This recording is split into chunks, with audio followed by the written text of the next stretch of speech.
এই যে কলি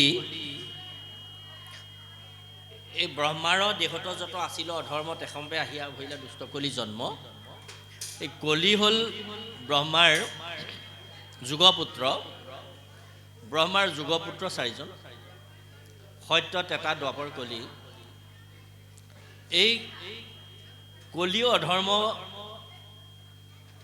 এক অৱতাৰ অধৰ্মৰ অৱতাৰ মানে ব্ৰহ্মাৰ দেহত যত আছিল অধৰ্ম তেখম্বে আহিয়া ভৰিলে দুষ্ট কলি জন্ম ব্ৰহ্মাৰ দেহত যিমানবিলাক অধৰ্ম আছিল অবিদ্যা মায়া আছিল এইবিলাকে আহি কলি ৰূপে জন্ম ল'লে কৃষ্ণ বৰ্ণ শৰীৰৰ হাতত ডাংগ ধৰি জানু পাৰি আছে সিটো কীৰ্তনাঞ্জলি কৰি কোন কৰ্ম কৰো প্ৰীতি কৰিও আদেশ দিওঁ ৰাজ পদপ্ৰভু পাওঁ উপদেশ শুনি চাৰিমুখী ব্ৰহ্মা গুণিয়া চাহিলা তাহাৰ বেশক দেখি কলি নাম বন দিলা ব্ৰহ্মাৰ দেহৰ অধৰ্মবিলাক আহিয়ে এটা পুত্ৰ হিচাপে জন্ম হৈ ব্ৰহ্মাকে সুধিলে পিতাই মই কোনখন ৰাজ্যৰ ৰজা হ'ম কৃষ্ণ বৰ্ণ শৰীৰৰ হাতত ডাংগ ধৰি জানু পাৰি আছে সিটো কীৰ্তনাঞ্জলি কৰি শৰীৰটো গাটো একেবাৰে এনেকুৱা ক'লা কিট কিটকে ক'লা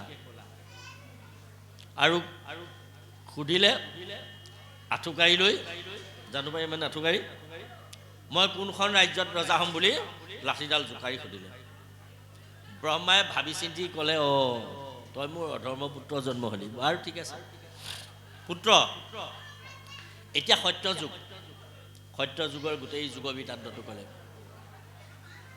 তাৰপিছত দ্বাপৰ যুগ হ'ব দ্বাপৰ যুগৰ বৃত্তান্ত ক'লে তাৰপিছত তেতা যুগ হ'ব তেতা যুগৰ বৃত্তান্ত ক'লে তাৰপিছত কলি যুগ হ'ব কলিৰ পিছত কল্কি হ'ব এই যে দ্বাপৰ যুগ হ'ব সত্যৰ পিছত তেতাহে হ'ল দ্বাপৰহে হ'ব লাগিছিল তেতা হোৱাৰো কাৰণ আছে কেলে সত্যৰ পিছত তেতা হ'ল তাৰো কাৰণ আছে এই ভগৱান ৰাম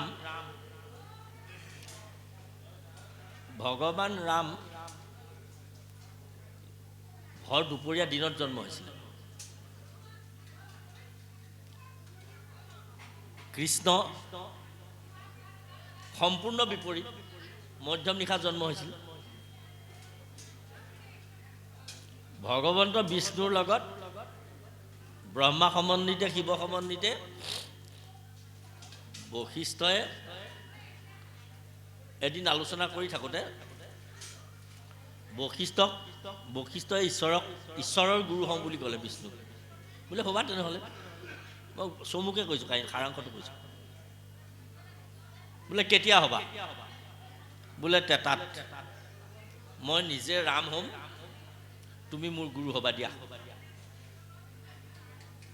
দ্বাপৰ আছে নহয় দণ্ডতে পৰি ঋষিয়ে প্ৰাৰ্থনা কৰিলে যে প্ৰভু মই ইমান দিন ৰ'ব নোৱাৰিম সত্যৰ পিছত দ্বাপৰৰ পিছতে তেতা মই তেতালৈ নৰম মই যদি তোমাৰ সেৱক হওঁ তুমি যদি ভক্ত বাঞ্ছা কল্পতৰু হোৱা তেনেহ'লে মোক আগবঢ়াই দিয়া তেতাটো আগলৈ আনা বুলি কোৱাত তেতাটো আগবঢ়ায় এই তেতা সত্য যুগত জীৱবিলাক আমি আৰম্ভণিতে যে কৈছিলোঁ সকলো জীৱই ঈশ্বৰক চিন্তা কৰি বৈকুণ্ঠলৈ গুচি যাব যোৱাত দেৱতাসকল কুপিত হৈ আমাৰ মাজত পূজা স্বাৰ্থ যাগ যজ্ঞ দৰকাৰ ঈশ্বৰক প্ৰাৰ্থনা কৰিলে ঈশ্বৰে শিৱৰ হয়তো আগম শাস্ত্ৰ কৰিলে ঋষিমুনি হয়তো আগম শাস্ত্ৰ কৰি ঈশ্বৰক ঢাকিলে তাৰপিছত ৰাম অৱতাৰ হ'ল তেতা যুগত যাগ যজ্ঞ দেৱৰ ব্ৰাহ্মণক পূজা কৰিলে যেই নকৰক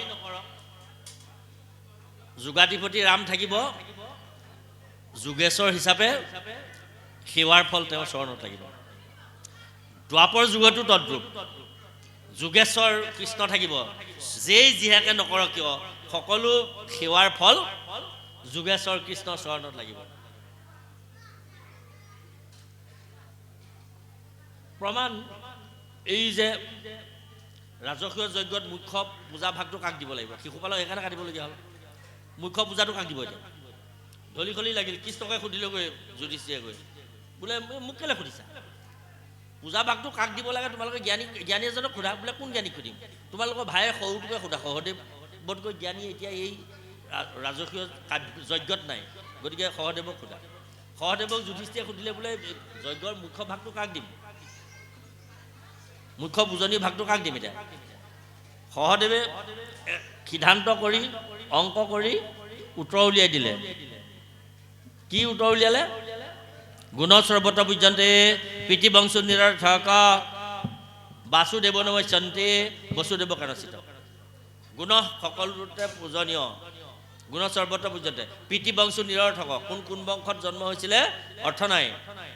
বাসুদেৱ নমস্যন্তি, বাসুদেৱ সকলোৰে নমস্যন্তি। কেলে?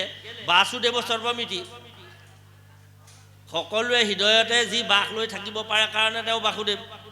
গতিকে বাপেক থাকিলেও, বাপেক বসুদেৱ থাকিলেও বসুদেৱৰ হৃদয়ত থকাজনৰ নাম বাসুদেৱ। বাসুদেৱ বসুদেৱৰ হৃদয়তো থাকিব পাৰে। বাপেক যিমান ডাঙৰ হ'লেও পুতেকেহে সন্মান পাব। গোটেই ৰাজকীয় যজ্ঞত কৃষ্ণতকৈ শ্ৰেষ্ঠ কোনো নাই, কৃষ্ণকে পূজাটো দিয়া এই বুলি ক'লে। শিশুপালৰ সেইটোতে খং উঠিলে। গতিকে গোটেই পূজাৰ ফলটো, সেৱাৰ ফলটো যোগাধিপতিয়ে পাব। সত্যত সকলো জীৱই বৈকুণ্ঠ লোক পাইছিলে, বিষ্ণুৱে পাইছিলে, তাত ৰামে পাইছিলে, দ্বাপৰত যোগেশ্বৰ কৃষ্ণই পাইছিলে।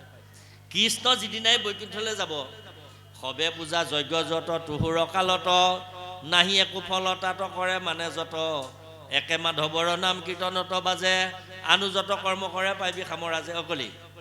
কৃষ্ণ বৈকুণ্ঠলৈ যোৱা 20 দিনাৰ পৰাই সবে পূজা দ্ৰব্য যত তুহুৰ কালতে, যেই যি পূজা পাতল শ্ৰাদ্ধপিণ্ড যাগ যজ্ঞ নকৰক সকলো ফল তয়ে পাবি।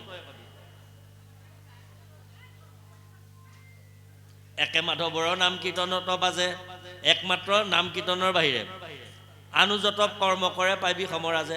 আন যিমানবিলাক কাম নকৰক কিয় সকলো ফল তয়ে পাবি। 12 গুণীয়া যত আছে ভক্তগণ, হৰি নাম কীৰ্তনত নাহি তাৰ মন। তাতো কৰি অধুকাৰ দিলো সুষম প্ৰতি, শুনো আৰু কলি কহো অপৰ যুগুতি। একান্ত ভকত হ'ব আছে সংসাৰত, একান্তে শৰণ নাম নেৰয় মুখত। তাহম বাট যদি মন কষ্ট দেশ আতি, আপুনি কহিলো কলি যাইবি অধুগতি। ধৰণী মণ্ডলত পৃথিৱীত একান্ত ভকতসকল ক'ত আছে তেওঁলোকক ভয়ে ভয়ে চলিবি। একান্ত ভক্তসকলে কৰা কামবিলাকৰ প্ৰতি সন্দেহ নানিবি, তেওঁলোকক সন্মানেৰে থবি আৰু তেওঁলোকক সেৱা সন্মান কৰিবি। নাম ধৰ্মত বিশ্বাস ৰাখিবি আৰু আনসকলে নাম ধৰ্মৰ বাদে বাকী যিবিলাক কাম কৰিব গোটেইবিলাকৰ ফল তই পাবি। এতিয়া কলি যুগত নাম ধৰ্ম আচৰণ নকৰি আন ধৰ্ম আচৰণ কৰিলে, আন ধৰ্ম বুলিছোঁ, গোটেইবিলাক ফল কিন্তু কলিয়ে পাব। সেই কলিকে ঠাই দিলে এইকেইডোখৰ ঠাইতেই তই থাকিবি। গতিকে এতিয়া সেইকাৰণে একান্ত ভক্তসকলে এইটোকে কৈছে, অকণমান পিছতে ক'ব। আপুনি গালে নেকি আমি বাহিৰলৈ যাওঁতে? জৈত্য কৰৈ শ্ৰৱণ কীৰ্তনকে, নাই কোৱা নাই, গাব সেইটো। জৈত্য কৰৈ শ্ৰৱণ কীৰ্তনকে খবৰ, নাচাপিবি কাপাপি সিটো গৃহস্থ ওচৰ। হুয়া এক শৰণ কৃষ্ণৰলৈ নাম, মুহুৰ আদেশে কলি নপশিবি সিটো গ্ৰাম। কলিও তই সেই গাঁও, এই গাব এতিয়া ক্ষেত্ৰকে, সেই গাঁওখনলৈকে তই সোমাবি। গতিকে এয়াই নাম ধৰ্ম। এই নাম ধৰ্মক আপোনাক সবে অৱগাহন কৰক। নাম ধৰ্মত সুদৃঢ় বিশ্বাস কৰক। নামে সকলো কাৰ্য সিদ্ধি কৰে। নামে 7 কাৰ্য সাধিবে দেখা বুলিছে শাস্ত্ৰই, কীৰ্তনত লিখিছে মহাপুৰুষে। নামে 7 কাৰ্য সাধিবে দেখা, প্ৰতি লোৱা 7ৰ ৰেখা। প্ৰথমে দহিবে পাতেক 6, কৰিবে মহাপুণ্য অদ্ভুতই। কৰাইবে বিষয়ত বীৰপতি, কৃষ্ণত বঢ়াইবে প্ৰেম ভকতি। উপজাবে আদি বৈষ্ণৱী জ্ঞান, মায়া দহি কৰৈ নিৰ্জান। চৈতন্যময় পূৰ্ণানন্দ হৰি, থৈবক তেন্তে এৰক কৰি। এতেকে নাম হৈব প্ৰশান্ত, কহিলো পৰম তত্ত্ব একান্ত। গতিকে এই নামত সাংগুপাংগে আপোনাক সবে বিশ্বাস ৰাখক। এই 12 স্কন্ধ ভাগৱতৰ 18,000 শ্লোকত কেৱল নামৰ কথা ক'লে। ইয়াত কেৱল হৰে নামিব নামিব নামিব নামিব মম জীৱনম কলৌ নাস্তিব কলৌ নাস্তিব কলৌ নাস্তিব কলৌ নাস্তিব। কলিযুগত হৰিৰ নামৰ বাহিৰে একো কাম কৰিব নোৱাৰে, কৰিলেও তাৰ ফল নাপায়। যেনেকৈ দৰৱৰ বটলটোত এক্সপায়াৰী ডেট লিখি থয়, এক্সপায়াৰী ডেট লিখি থোৱাৰ পিছত দৰৱ খালে যেনেকৈ কাম নকৰে, এই কলিযুগত নাম ধৰ্মৰ বাহিৰে আন ধৰ্ম আচৰণ কৰিলেও তেনেকুৱাই ফল। সেইকাৰণে শাস্ত্ৰমতে আপোনাক সবে আগবাঢ়ি আহক, কেতিয়াও ভয় নকৰিব। আপোনালোকে নাম ধৰ্ম অৱগাহন কৰক। কোনোবা কোনোবা অনুষ্ঠানৰ, আমি এতিয়ালৈকে কোনো অনুষ্ঠানৰ নাম কৰা নাই, অমুক অনুষ্ঠানটোলৈকে আহক, ইয়াতে নাম ধৰ্ম ধৰক কোৱা নাই। কিন্তু আপোনাক সকলোকে প্ৰভু ভগৱন্তই এটি বিবেক দিছে। ভাগৱত গ্ৰন্থৰ আন এটি নাম বিবেক শাস্ত্ৰ, ভাগৱত গ্ৰন্থৰ আন এটা নাম ক্ষমাৱতাৰী শাস্ত্ৰ। কিয়? ভা শব্দটোৱে বিবেক বুজাইছে। ভা কাৰণ ভাবুক জ্ঞং, ভাৱনাটো ক'ত আছে? আমি ইয়াত বহি থাকোঁতে মোৰ মনটোৱে কৈ দিব পিঠিতে বোলে মোৰ মাখি এটাই মহ এটাই কামুৰিছে। বিবেকটো কোনে ক'লে? ছালে ক'লে। ছাল ছটাই বিবেকক ক'লে মহ এটাই কামুৰিছে বুলি। বিবেকে তৎক্ষণাত সোঁহাতখন ক'লে, বাঁহাতখনে এইটো যন্ত্ৰটো লৈ আছে, সোঁহাতখনক ক'লে তুমি মহটো মাৰি দিয়া। এইটো বিবেক। বিবেক মানে ভাবিনি, ভাব শুনিও ভাবিনি আবে প্ৰশ্নৰ উত্তৰ কহোঁ সৌমাও এবে সাৱধান। এই ৩য় স্কন্ধত কপিল প্ৰভুৱে মাকক ভাবিনি বুলিছে। আমাক 12 স্কন্ধ ভাগৱতে ইমান দিনে ক'লে নহয়, 500 আজি 55 বছৰ 60 বছৰ হ'ল, নাই শুনা নাই। শহুৰেও ক'লে নহ'ব, শাহুৱে ক'লেও নহ'ব, একশৰণ ভাগৱতী সমাজে ক'লেও নহ'ব, নাম ধৰ্ম সমাজে ক'লেও নহ'ব, জগত বনিয়াই ক'লেও নহ'ব, সোণাৰাম ভাগৱতীয়ে ক'লেও নহ'ব, শ্ৰীমন্ত শংকৰদেৱ সংঘই ক'লেও নহ'ব, সত্ৰাধিকাৰে ক'লেও নহ'ব, কোনেও ক'লে নহ'ব। হ'ব কোনে? বিবেকে যেতিয়া ক'ব আপুনি বিবেকক প্ৰাধান্য দিয়ক, আপোনাক বিবেকেই তাৰিব। বিবেকক প্ৰাধান্য দিয়ক, বিবেকক প্ৰাধান্য। এই ভাগৱত গ্ৰন্থখন বিবেক শাস্ত্ৰ। ইটো মহাভাগৱত সমস্ত শাস্ত্ৰৰ সাৰ, বেদ বেদান্তৰো তত্ত্ব ভাগ, তৰ্ক ব্যাকৰণ পঢ়ি সমস্ত শাস্ত্ৰক পঢ়ি, নাপাৱে ইহাৰ অৰ্থ লাগ, কিন্তু কৃষ্ণ চৰণত একান্ত ভকতি যাৰ, শিষে বুজে আৰু অভিপ্ৰায়, কৃষ্ণত ভকতি বিনে পঢ়ি শুনি ৰাতি দিনে, বুজিবে বাপৰ গহনাই। দেখিলেনে বাৰু? কৃষ্ণৰ ভকতি বিনে পঢ়ি শুনি ৰাতি দিনে, বুজিবে বাপৰ গহনাই। ৰাতিক দিন কৰি দিনক ৰাতি কৰি ভাগৱত পঢ়ি থক, বুজি নাপাব। কেতিয়া পাব? আপুনি একশৰণ নাম ধৰ্ম লৈ। যেনেকৈ বিদ্যালয়লৈ নামটো নলগোৱাকৈ যদি আপুনি এবছৰ গ'ল, আপোনাক হেডমাষ্টৰে বা মাষ্টৰে পাছ কৰাই দিব পাৰিব নেকি? বা পাৰিব নেকি বাৰু? এবছৰ গৈ আছিলে আপুনি, নামটো লগাই ল'ব লাগিব, তেতিয়াহে আপোনাক পাছ কৰাই দিব, নহ'লে পাছ কৰিবতো নোৱাৰিব। এতিয়াও শৰণ, সেই নাম লগোৱাটোৱেই শৰণ। গতিকে শৰণ লৈ নাম ধৰ্ম ধৰক। আপোনাক মোক, আপোনাৰ মা দেউতাই, যুৱক যুৱতীসকলক কৈছোঁ, জন্ম দিলে। এই মৃকন্দু ঋষিৰ পুতেক মাৰ্কেণ্ডেয় নিজে সাধনা কৰিহে নিজৰ আয়ুস বঢ়ালে। আপোনালোককো যদি ধন লাগে, ধান লাগে, চাকৰি লাগে, বিদ্যা লাগে, যুৱকসকলক ভাল ছোৱালী এজনী লাগে, কন্যা এটি, যুৱতীসকলক ভাল বৰ এটি লাগে, দৰা এটি লাগে, এয়াও তেওঁহে দিব। ঈশ্বৰক সন্তুষ্ট। এই গুৰু আসনৰ আগত মহাভাগৱত গ্ৰন্থ আছে, আমি অধমে কৈছোঁ, নিজা কথা নহয়, 12 স্কন্ধ ভাগৱতে কৈছে। গতিকে আপোনালোকে নাম ধৰ্ম ধৰক। আপোনালোকে ইহলোকে ভুকুতি পৰলোকে মুকুতি, ভুঞ্জায়ো ভুকুতি, হয়নে বাৰু? ভুকুতি মানে ভোগ, যি বিচাৰে তাকে পাব। শ্ৰীমন্ত শংকৰ হৰিভকতৰ কল্পতৰু, তাহান্ত বিনাই নাই নাই আমাৰ পৰমগুৰু। এই কল্পতৰু মানে যি বিচাৰে তাকে পায়। কল্পতৰুৰ বৃক্ষ এজোপাই, তাকো বৈকুণ্ঠত আছে।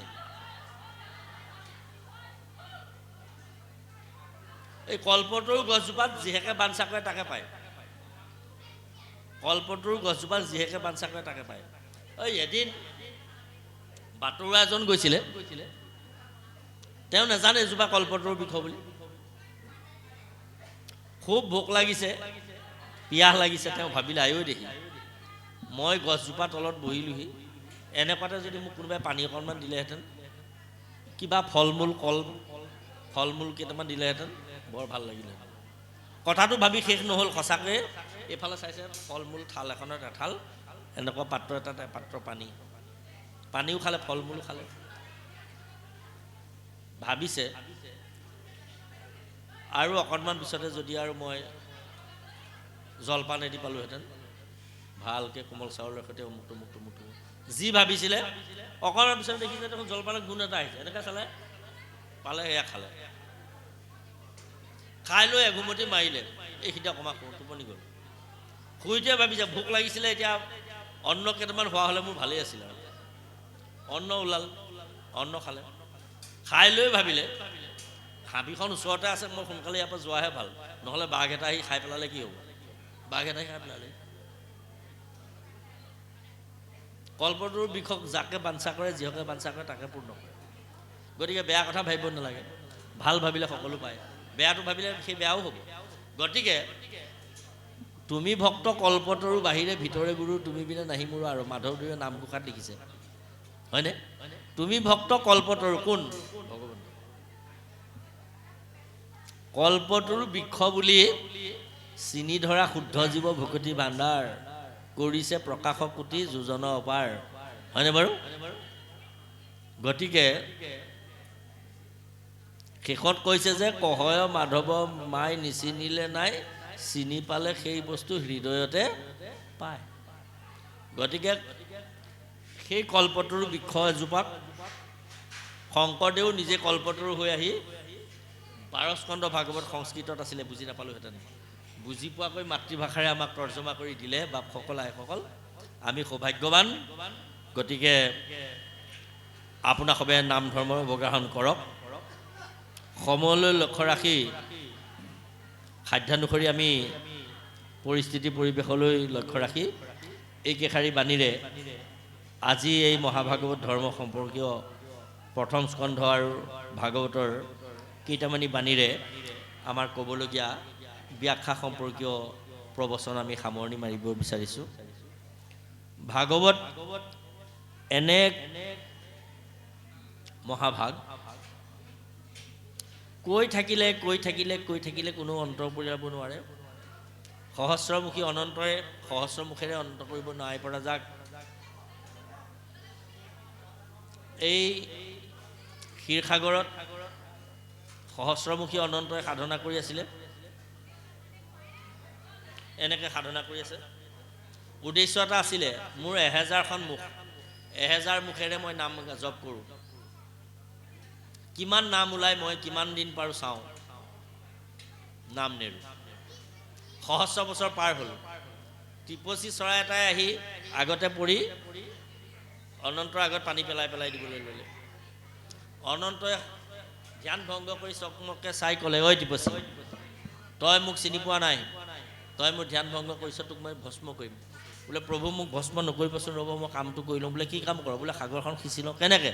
এই সাগৰত পঢ়ি দিছোঁ নহয়, অলপ পানী এনেকৈ ওপৰত পেলাই দিছোঁ যে, তই এইখন সাগৰৰ পানী এইকেইটা পাখিৰৰ সৈতে এইদৰে পানী আনি সিঁচিব বিচাৰিছ, কেতিয়াৰ পৰা কামটো কৰি আছ?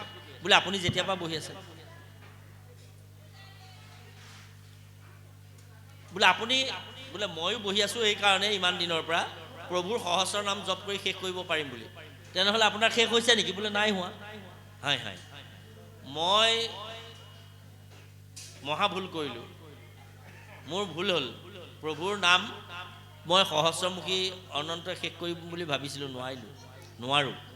নিশ্চয় তুমি মোক জ্ঞান দিলা। তুমি বা কোন হোৱা? ব্ৰহ্মা বিষ্ণু ত্ৰিনয়ন তাসম্বাৰ একজন, তুমি দেখা দিয়া। বিষ্ণুৱে বিষ্ণুৰ ৰূপ ধাৰণ কৰি ক'লে, বৎস, তোমাৰ অহংকাৰ নাশ কৰিবৰ কাৰণে মই অৱতাৰ ল'লোঁ, এই টিপচী হৈ আহিলোঁ তোমাৰ আগলৈ, তুমি নিজৰ আশ্ৰমলৈ যোৱাগৈ। এই এতিয়াও এই আমি টিপচী সদৃশ, অনন্তই যি নাম সহস্ৰ মুখেৰে ক'ব পাৰে, আমি সেই মহাভাগৱত বস্তু ইমান কম সময়ত অৱগাহন কৰাটো সম্ভৱ নহয়। আমি এয়া যৎকিঞ্চিত নিয়ম মাফিকহে পালন কৰা হ'ল, এভাগী সেৱা জনোৱা হৈছে। ইয়াতো গৰ্ব অহংকাৰ আমাৰ হ'ব পাৰে। এই কবিৰ দাসে কৈছে, চাৰি ধৰতিক আগত কৰোঁ লেখনি বনৰাই, চাটো সমুদ্ৰকে মখি কৰোঁ গুৰু গুণ লিখা নাযায়। চাৰি ধৰতিক আগত কৰোঁ, গোটেই আকাশখন যদি এখন কাগজ হয়, লেখনি ছবি বনৰাই, গছ গছনিবিলাক যদি কলম হয়, গছ গছনি বুলিলে মানে বাঁহৰ পৰা কাঠৰ পৰা যিমানবিলাক গছ গছনি গোটেইবিলাক যদি কলম হয়, গোটেই আকাশখন যদি এখন কাগজ হয়, চাটো সমুদ্ৰৰ কাম মখি কৰোঁ, সাত সমুদ্ৰ 13 নদীৰ পানীবিলাক যদি চিয়াঁহী কৰি লওঁ, গুৰু গুণ লিখা নাযায়। গুৰুজনাৰ কথা লিখি শেষ কৰিব নোৱাৰি। সাত সাগৰৰ 13 নদীৰ পানী যদি চিয়াঁহী হয়, পৃথিৱীত থকা গোটেই গছ গছনিবিলাক যদি কলম হয়, গোটেই আকাশ মণ্ডল যদি কাগজ হয়, কবিৰ দাসে কৈছে। আমি বাৰু সেইজনৰ কথা, সেই ভাগৱতৰ কথা কোৱাৰ অধিকাৰ আছে জানো? সম্ভৱ জানো? অসম্ভৱ। তাৰ ভিতৰতে এই যি এটি কথা আলোচনা কৰা হয়, এই সাৰ কথাবিলাক এই আলোচনা কৰা হয়, এই সাৰখিনিৰে অমৃতখিনিৰে আপোনাসৱৰ জীৱনৰ প্ৰয়োজনীয় স্থানত গ্ৰহণ কৰক। আইমাসকলে তেখেতসকলৰ সতি সন্ততিবিলাকক, ল'ৰা ছোৱালীবিলাকক প্ৰসাদ খাবলৈ শিকক। অন্ন, ভাত শব্দটো আমাৰ শাস্ত্ৰসন্মত। অন্নটো শাস্ত্ৰীয়, ভাতো শাস্ত্ৰীয়। ক্ষীৰ লৱণো লৈয়া শিঙা দধি ভাত, হয়নে? ভাত শব্দটো বৰগীতত বহুত ঠাইত লিখিছে। ভাগৱতৰ দশমতো ভাত শব্দটো আছে, অশুদ্ধ নহয়। ভাত ভাগৱতৰ শব্দ, চাউলৰ পৰা বনোৱাটো ভাতেই। কিন্তু ভাত ভকতে প্ৰসাদ কৰিছে, নৈবেদ্য কৰিছে, নৈবেদ্য কৰি লওক। কিয়? অন্ন শুদ্ধ শতশ্ৰুতি শতশুদ্ধ দুবা স্মৃতি স্মৃতি লম্বে সৰ্বগ্ৰন্থিনাং শুদ্ধিভৱেৎ। অন্নৰ যোগেদি জীৱবিলাকৰ মুক্তি হয়। অন্নবিলাকে জীৱক সংসাৰী কৰে, অন্নবিলাকে জীৱক বন্দী কৰি নৰকগামী কৰে। গতিকে সেইকাৰণে অন্নৰ ওপৰত আইমাসকলে গুৰুত্ব দিয়ক। আমাৰ ল'ৰাটো বেয়া বুলি, আমাৰ ছোৱালীজনী বেয়া বুলি, আমাৰ সমাজখন বেয়া বুলি কোৱাৰ অধিকাৰ আমাৰ কাৰো নাই। প্ৰথমতে নিজৰ ল'ৰাটোক, নিজৰ ছোৱালীজনীক ভাল কৰক, নিজৰ স্বামীক, নিজৰ পৰিবাৰক ভাল কৰক। তাৰপিছত ওচৰ চুবুৰীয়ালৈ যাওক। আপুনি আচৰি ধৰ্ম আনকো শিকায়, আপুনি আচৰণ কৰি আনক শিকাবলৈ আৰম্ভ কৰক। ভাগৱতে এয়াকে কৈছে। ভাগৱতৰ ওচৰলৈ যি আহিলে, আমাৰ সমাজত এটা দুখ আছে যে ল'ৰা হৈ আছো এতিয়া ভাগৱত পঢ়িব নালাগে। ভাগৱতৰ কথা এতিয়া জানি কি কৰিবি? বুঢ়াসকলেহে ভাগৱত পঢ়িব নালাগে, তেওঁলোকে ভাগৱতৰ কথা জানি কি কৰিব? ল'ৰাবিলাকে এইভাগে ক'ব লাগে, কাৰণ তেওঁলোকে ভাগৱত পঢ়ি একো কাম নাই নহয়। প্ৰেক্টিকেলি তেওঁলোকে একো দেখুৱাব নোৱাৰে। তেখেতসকলে নাম জপ কৰি বহি থাকক। ল'ৰাহঁতক ভাগৱতৰ প্ৰতিটো কাহিনীৰ অৰ্থ কওক। ছোৱালী লাগে, ভাল ছোৱালী এজনী লাগে, ভাগৱতক সোধক। ৩য় স্কন্ধ ভাগৱতত পঢ়ক। কপিলৰ নিচিনা এজন ঈশ্বৰক জন্ম দিবৰ কাৰণে কদৰ্মই দেৱহূতিয়ে পাৰিলে। কেনেকৈ পাৰিলে? ছোৱালী বিচাৰি কদৰ্ম কলৈ গৈছিল? বিষ্ণুৰ ওচৰলৈ গৈছিল। কাম্যক বিষ্ণুৱে সুধিলে, তোমাক কি লাগে? বোলে মোক ছোৱালী এজনী লাগে। ছোৱালী বিচাৰি মোৰ ওচৰলৈ আহে নেকি? বোলে নহ'লেনো মই কাৰ ওচৰলৈ যাম? তুমি দেউতাক নুসুধিলা কেলে? বোলে মোৰ দেউতাক নুসুধো, মনুক সুধি কি লাভ আছে?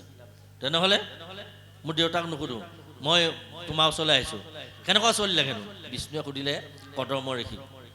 কাম্য কৰ্ম যত মানে সবে পৰি হৰি, যাৰত যজু চৰণে ভজয় নিষ্ঠ কৰি তাহম বাকম মনে জানি অন্যনে মিলি যজু গুণনাম গায় আনন্দ থাকন্ত সিটো দেহা প্ৰবতাই তাহম বাকম মনে জানি দিয়া ভাল যায়া পাছে মুখ্য দিবা প্ৰভু যদি থাকে দয়া কামনা বাসনা ধন ধান ঐশ্বৰ্য বিভূতি এই সোপাক লাগে লাগে লাগে লাগে বুলি নকৈ কায় বাক্য মনেহে তোমাৰ চৰণত ভক্তি কৰা কোনোবা ছোৱালী এজনী আছে যদি যিজনীয়ে নিজেও নাম গাই ঈশ্বৰ সেৱা কৰে আনকো নাম গাবলৈ শিকায় তেনেকুৱা ছোৱালী এজনী যদি আছে মোক তেনেকুৱা ছোৱালী এজনী দিয়া পিছত দেৱহূতিক দিলে দেৱহূতিক লৈয়ে চিধাই সংসাৰ আৰম্ভ কৰা নাই বহুত দিন সাধনা কৰিলে তাৰপিছতহে কপিলৰ জন্ম হৈছে এইবিলাক কাহিনী হৈ ভাগৱতত থাকিলে ভাল হ'বনে আমি বুঢ়াসকলে ল'ৰাবিলাকক ক'লে ভাল হ'ব সন্তান এটা স্থিতিৰ সময় কেতিয়া কাক সুধিব কোনোবা পুতেকে দেউতাকক সুধিব নেকি কোনোবা দেউতাকে পুতেকক মুকলিকে ক'ব পাৰিব কেতিয়াও নোৱাৰে ভাগৱতক সোধক সন্তান স্থিতি সময় কেতিয়া হিৰণ্যকশিপু কুম্ভ ৰাৱণ কুম্ভকৰ্ণ এইবিলাক কেতিয়া কোন সময়ত জন্ম হ'ল গধূলি সময়ত জন্ম হ'ল স্থিতি হ'ল গধূলি সময়ত সন্তান জন্ম স্থিতি হোৱাৰ সময় কোনটো শেষ নিশাৰ প্ৰথম প্ৰহৰটো শেষ নিশাৰ প্ৰথম প্ৰহৰ গতিকে সন্তান স্থিতি সময় সেইটোহে আমাৰ কোনোবা অভিভাৱকে কোনোবা ল'ৰা ছোৱালীক কৈছেনে বিবাহ আচাৰ্য বিয়া পাতোতে বিবাহ ল'ৰা ছোৱালীহঁতক শিকাই দিছেনে কোনে ক'ব সন্তানটো গৰ্ভত স্থিতি হোৱাৰ পিছত 5 মাহৰ পৰা পঞ্চামৃত খালে স্থিতি হোৱাটো কথা নাই আপুনি ভট্টদেৱে কথা ভাগৱতত লিখিছে প্ৰথম গীতাৰ প্ৰথমতে দুখীয়া জীৱবিলাক কোনবিলাক জীৱই সংসাৰত দুখ পায় কপিল প্ৰভুৱে দেৱহূতিত কোৱা কথাখিনি এই তৃতীয় স্কন্ধত লিখিছে ভট্টদেৱে খুব ধুনীয়াকৈ সৰলাৰ্থ কৰি লিখিছে কথা ভাগৱতত ডেকা বাপসকলে যুৱবন্ধুসকলে কিনি আনি পঢ়িব তাত পদত নাই কথাৰে লিখিছে